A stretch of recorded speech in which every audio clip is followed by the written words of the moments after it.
The trial case involving two senior Petroleum officials continues at the High Court in Banjul.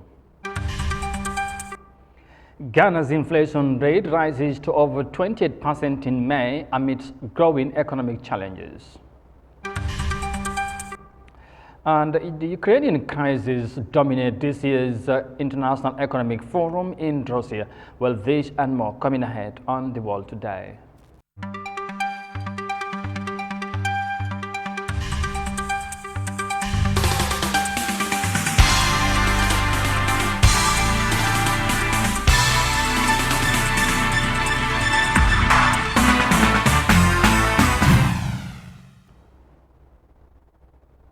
Many thanks for joining us. This is Eyeafrica TV and you are watching the World Today News Bulletin. I am Amadou Kante and now the news in detail.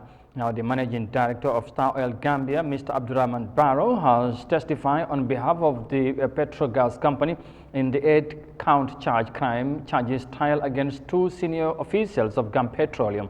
Now, testifying before a high court in Banjul, Mr. Barrow said it is normal for oil marketing companies to lift petroleum products from Petroleum's negative balance.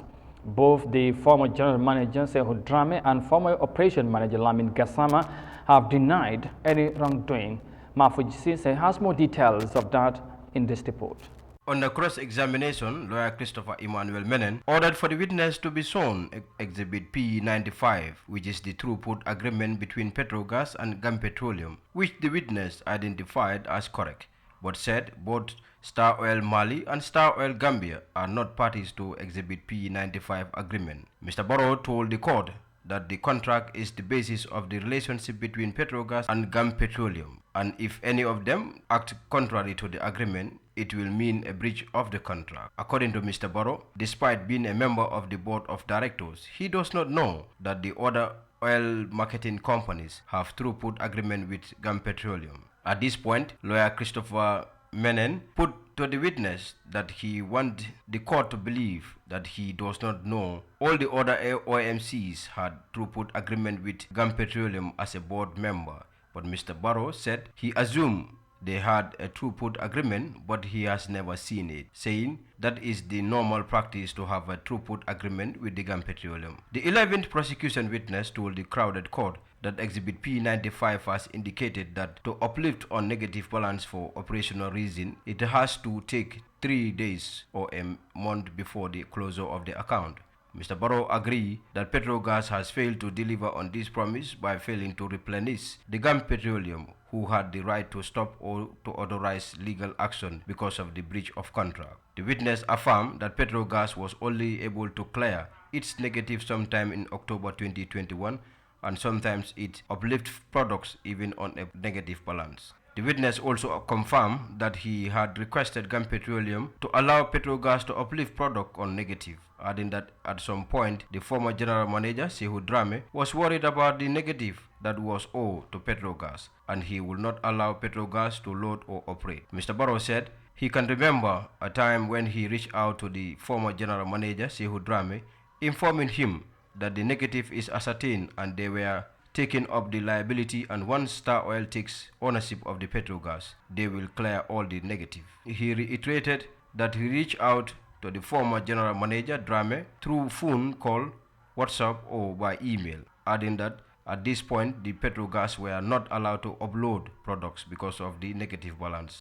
Barrow said it is possible that in July, Petrogas was on negative balance when jet fuel was 417.661 liters, whilst PMS was 1071 liters and was on negative balance for August 2021, up to 732/772 for jet fuel. However, the email written to Abdurrahman Barrow by the second accused person, Lamin Gassama, is admitted as Defense Exhibit 25.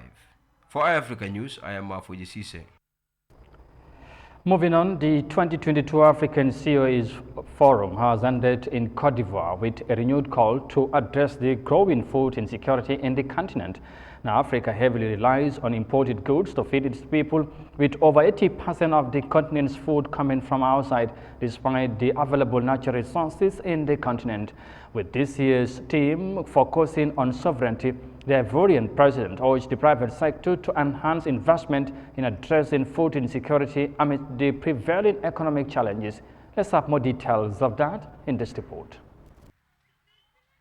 Africa imports 85% of its food each year, with the bill estimated to rise to $110 billion annually by 2025. The outbreak of the COVID-19 pandemic has further aggravated the situation after more than 2/3 of food-secure households fell into food insecurity in June 2020. Added to this is the inflation of food prices linked to the Russian-Ukrainian conflict. At the just concluded Africa CEO Forum in Abidjan, business leaders proposed solutions to tackle food insecurity in the continent. The solution to the problem, I think, is for us to be able to do more in terms of food production, meaning that we must produce what we eat and produce what we consume. We cannot be depending on countries like Ukraine. Faced with this urgent issue of food security in Africa, Ivorian President Alassane Ouattara, who presided over the opening of the forum, made an urgent appeal to the African private sector to boost investment in the food value chain. The theme of this year's event, which is sovereignty, green growth and industrial transformation, new roads to African prosperity, is in line with the major challenges that we face here in Africa. It also emphasizes the driving role that the private sector must play in Africa's development through the local production and transformation of our basic necessities. Some business leaders and government representatives noted it was not normal that Africa, which is full of natural resources, to be exposed to the ongoing global development and which has caused a food shortage in the continent. Africa has the resources to be self-sufficient, not only in terms of food, but in so many other areas. 60% of the arable land of the whole world is in Africa. We have the water. Africa has the longest river in the world, River Nile. We have the population to do the farming. We 1.4 billion people. We have the land, 30 square kilometers in Africa.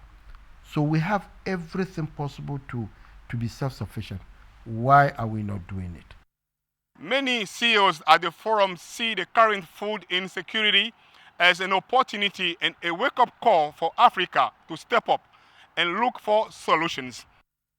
Well, we only hope the private sector will heed to the call and, of course, venture into exploring of course, Africa's agricultural potentials to help feed our very own selves. Now, moving on, the recent skyrocketing prices of food commodities and fuel are being attributed to last month's high inflation rate of 28% in Ghana, according to the country's statistical service. Now, despite the initiated measures to slow the rise in inflation by the central bank, some business owners observe that the move may not yield a positive outcome. Now, Ghana, like many other countries, have been battling against high inflation and the rapid increase in prices of food commodities due to the Ukraine conflict. Here's more details of that in this report. Ghana's inflation hit nearly 28% in May. It was largely driven by the high cost of food and transport, according to data from Ghana's Statistical Service. The central bank raised the lending rate from 17% in March to 19% in May to slow inflation, but some traders say it may not tackle the current challenges in the economy. The cause of this inflation is not as a demand or oriented or supply of money that is creating excess liquidity or some sort. It is due to accumulation of costs. So many things happening within a short time that have escalated prices and all that. So if the Bank of Ghana go on ahead and also increase the base rate, that will trigger increase in the lending rate, then they should look at it again. Food inflation jumped from nearly 27% in April to 30% in May. Analysts link the hike in cost of food partly to the drop in supply of grains such as wheat and soybeans as a result of the Russia-Ukraine conflict. It comes on top of a shortage of locally grown food in Ghana and rising fuel prices. While the price of crude has surged on the global market, retailers in Ghana have had to also adjust their prices at the pump.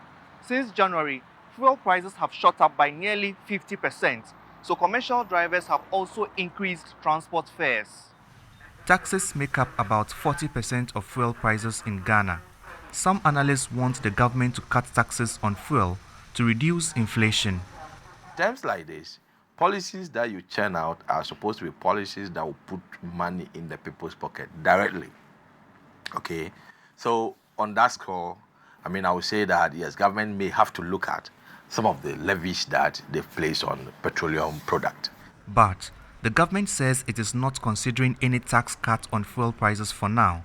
It believes its intervention, including the injection of $2 billion into the economy to strengthen the local currency, cedi, against the greenback, will help to slow inflation.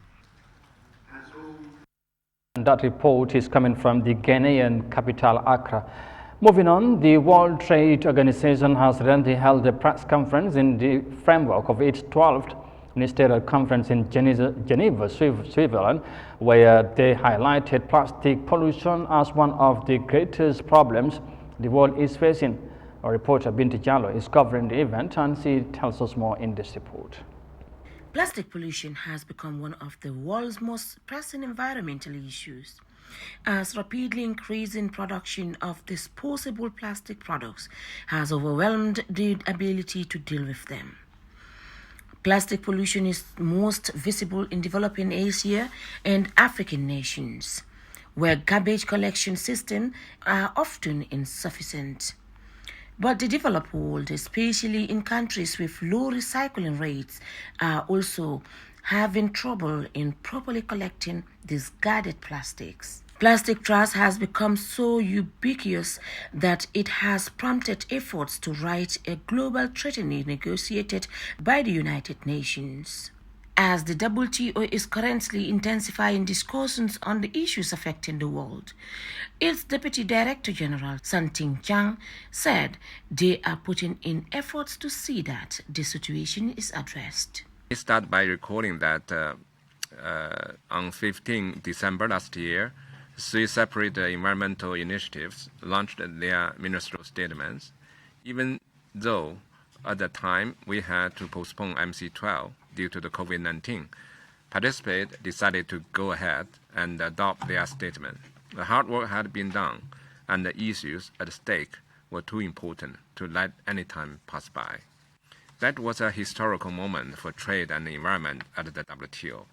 It reflects the increased determination of members to harness trade in support of environmental sustainability, to address plastic pollution, and to tackle harmful substances, especially those for fossil fuel.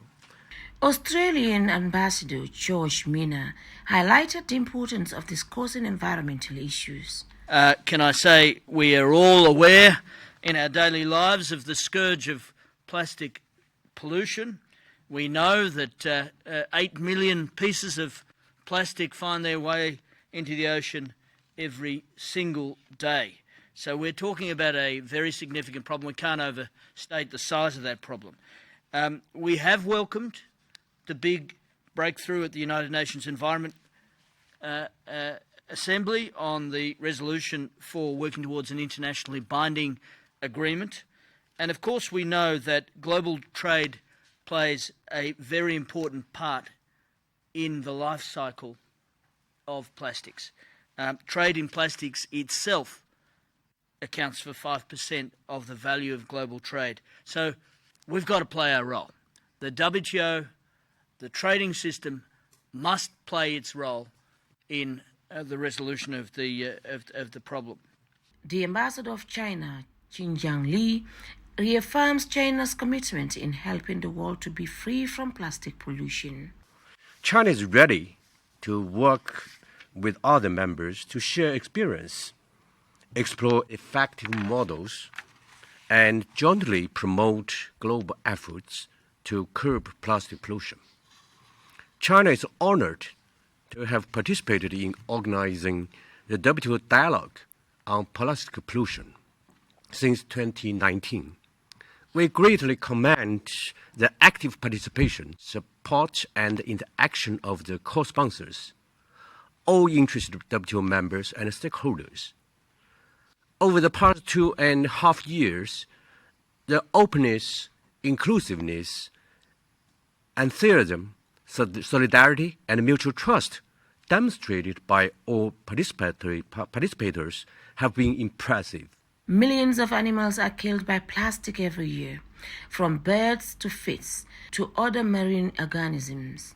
Nearly 700 species, including endangered ones, are known to have been affected by plastics. Nearly every species of seabird eats plastic. Reporting for Eyeafrica TV from the 12th Ministerial Conference in Geneva, Binta Jallo. And from the report there by Binta Jallo there in Geneva, back to Africa and to the northern part of the continent next, because public sector workers in Tunisia have heeded the call of the country's labor union, which has urged workers to stay at home as the authority failed to respond to their demands. Of the labor union, on behalf of the Tunisian workers, are demanding for an increase in wages and better working conditions, as well as to be at liberty to hold public strikes when the need arises. Now, whilst the government says this strike is politically motivated, the general strike took place in several regions of the North African country. Here's more details of that in this report. Flights cancelled, public transport grounded, government offices closed nationwide. This is a show of solidarity by workers in state companies and the public service, answering the rallying call of the labor union. The struggle for economic and social rights continues. The labor union is also defending public and private liberties and the right to strike that the authorities want to confiscate and criminalize to stifle the voice of dissent. We are ready for the next fight if this scenario is really planned by the state. The UGTT has several demands, including the immediate withdrawal of a government circular prohibiting any form of negotiations with the union without prior authorization. We have 5 demands: the withdrawal of the circular N20, which is blocking negotiations, starting negotiations to raise salaries in the public sector and the civil service, increasing minimum wage, starting negotiations on the reform of public institutions, and finally closing the negotiation on the legal status of public institutions and companies. The UGTT says it will not sign any agreement with the government on the economic and social reform program by the International Monetary Fund.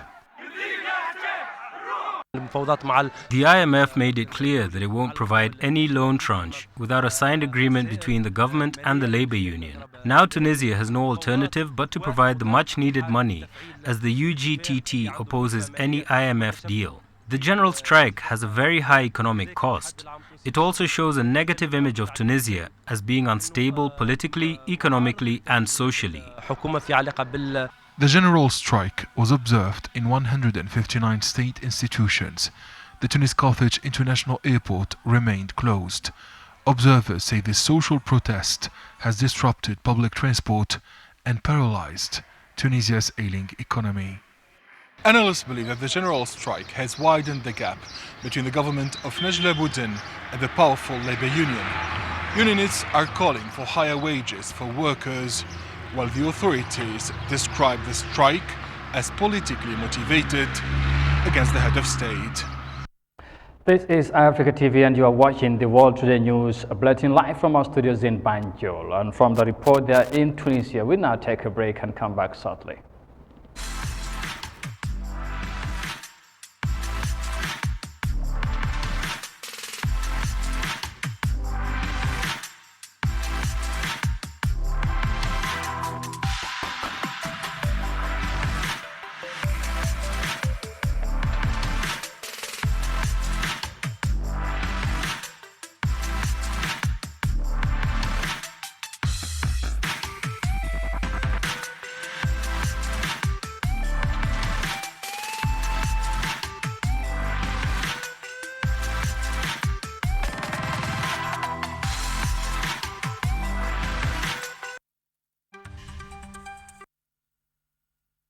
Welcome back, and once again, many thanks for joining us. And let's now look at the rest of the stories.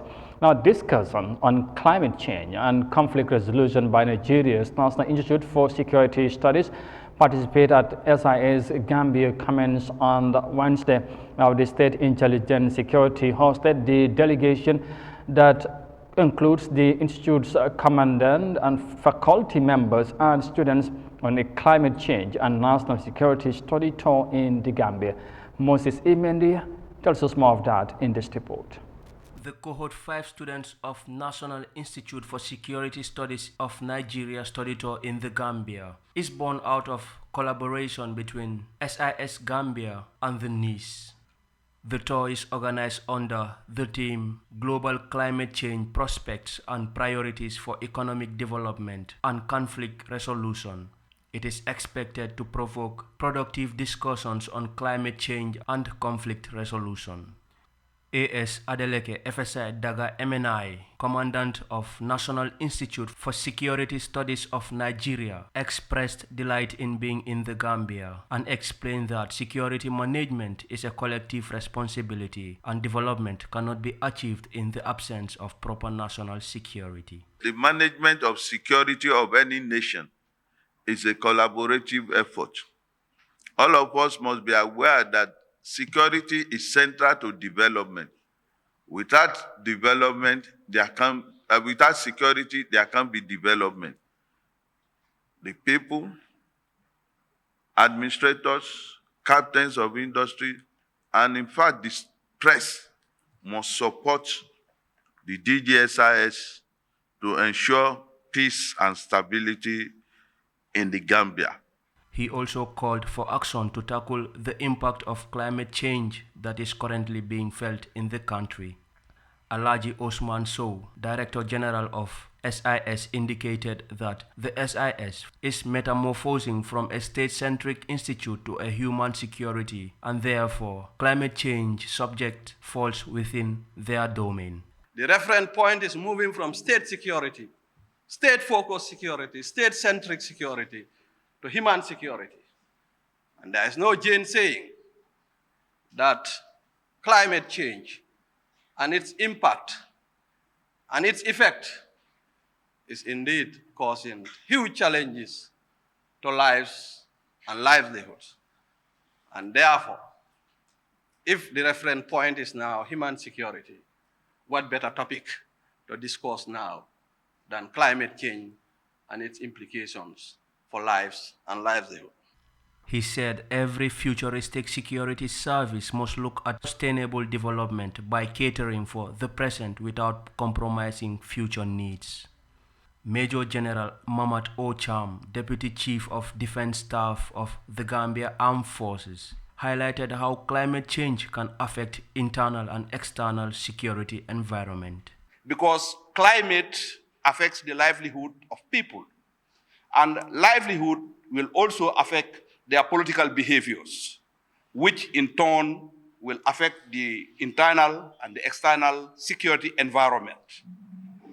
Being a small resource-scarce country with no known natural resources that could be harnessed for economic and national development, the Gambia had always been challenged in terms of how to provide the required material, goods, and services for the people so that, we can live a decent life and at the same time move on with our national aspirations.